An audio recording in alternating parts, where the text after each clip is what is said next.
Morne, just want to know that Hardik, we saw left the field feeling his hammy, and then also Abhishek also, it looked like it was hamstring knee. So if you could just give us an idea about what exactly has happened to them and what's like, is it something of concern before the finals? So both of them struggled with cramp during the game. Hardik, I know will assess sort of tonight and tomorrow morning, and we'll make a call on that. But yeah, both of them were just with cramp. Sorry, during the game. Abhishek is fine. Yeah. Coach, we have seen some of the expensive spells in the second half of the innings in this tournament. What is making the pacers at least difficult to bowl in such conditions? Especially even Bumrah is going for runs. Today we saw Arshdeep, Harshit both going for runs. So for pacers, what are the challenges they are facing, especially in the second part of the innings? If you can. Look, I think if you look at the trend of the tournament so far on here.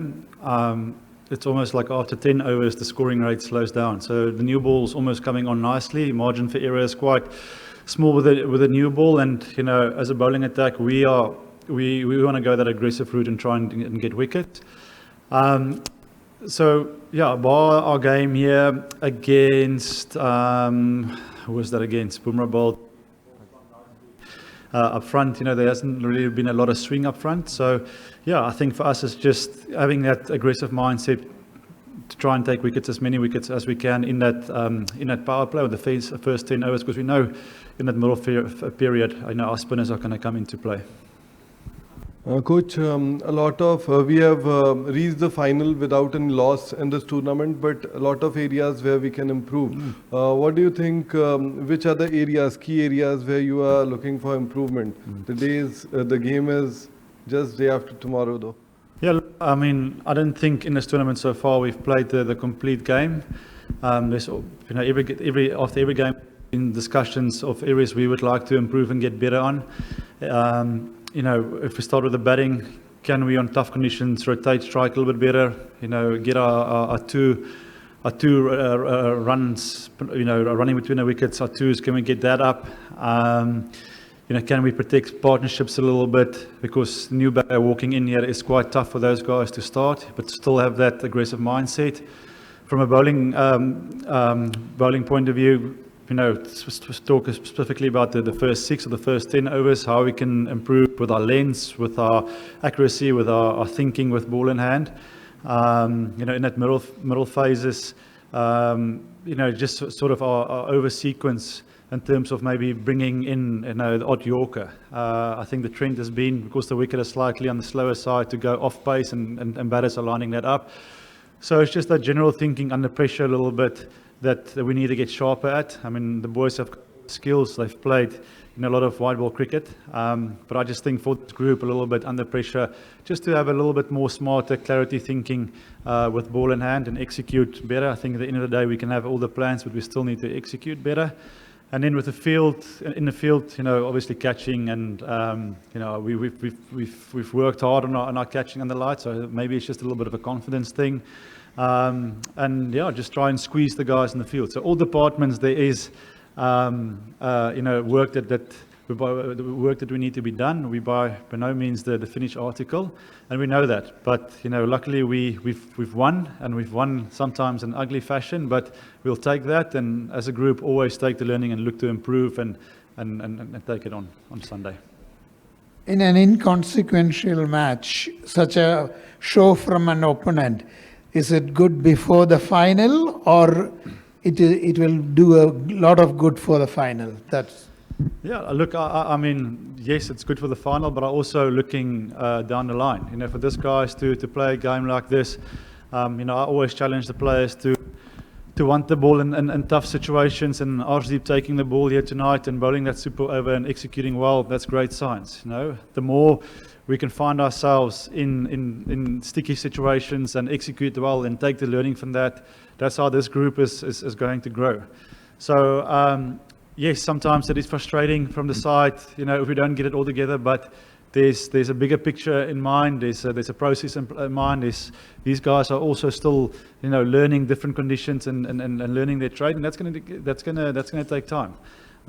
So happy with with getting tested again tonight with the ball and seeing how certain individuals' characters stand up with that pressure. Wanted to. Obviously, cricket is a numbers game, and the numbers will reflect that Arshdeep and Harshit went for more than 100 runs in 8 overs.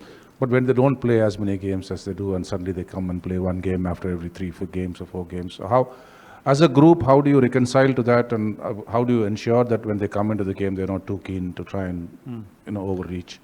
That's a great question and a fair point. I don't want to use that as an excuse. I think in our environment we want to move away from the excuse culture.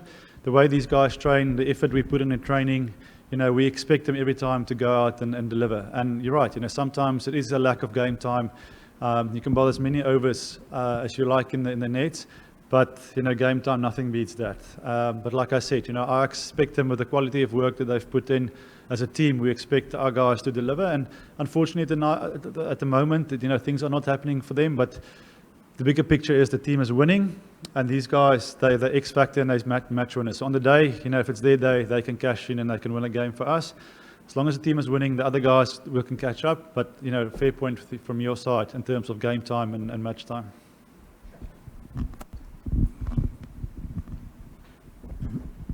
Morne, given the short turnaround between this game, which has already spilled over later than usual because of the super over and the final, can you tell us or take us through what the recovery process, especially with the fast bowling group, will be?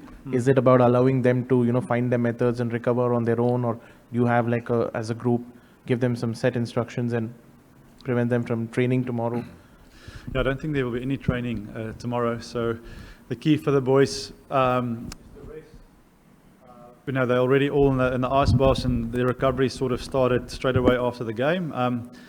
The best way to recover is sleep and to stay off your feet. So hopefully they can all get a good night's sleep tonight. Wake up tomorrow. I'm pretty sure there will be a pool session, individual pool session for the guys, organized, and then from there it is just getting a flush from the masseuses, getting massages, and getting themselves mental ready for a big battle on Sunday. Like I said, it's a quick turnaround, so playing this smart is going to be key, but there will certainly be no training. Coach, could you please decode the strategy of the way? Yeah. Could you please decode the strategy of the way Jasprit Bumrah has been used by the team management in this tournament? Like 3 overs in the power play. Generally, we see that teams, whether when he played for the country or for his franchisee, teams generally they tend to spread his over for the different part of the innings. But this time, his majority of the overs he is bowling in the power play. So if you can just throw a little bit of light in this thought process. Yeah. Look, it's obviously a tough job, but